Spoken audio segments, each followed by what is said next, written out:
Une nouvelle arme économique française pour protéger le capital de nos grands groupes. C'est votre éclairage éco ce matin, Nicolas Barret. Bonjour. Bonjour Carole.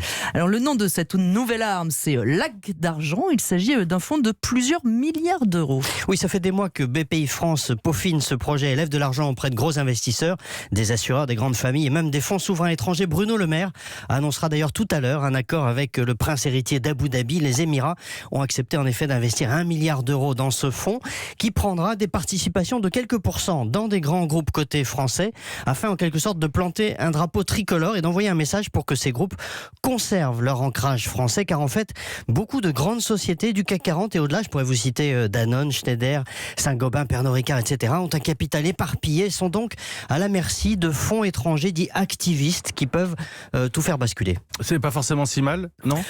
Non, mais à condition que ça ne débouche pas sur un démantèlement ou sur une prise de contrôle. Dans les autres pays, ce sont des fonds de pension qui assurent la stabilité du capital des entreprises, mais en France, nous n'en avons pas, donc c'est BPI France qui fait le job, comme dit souvent son patron Nicolas Dufourcq.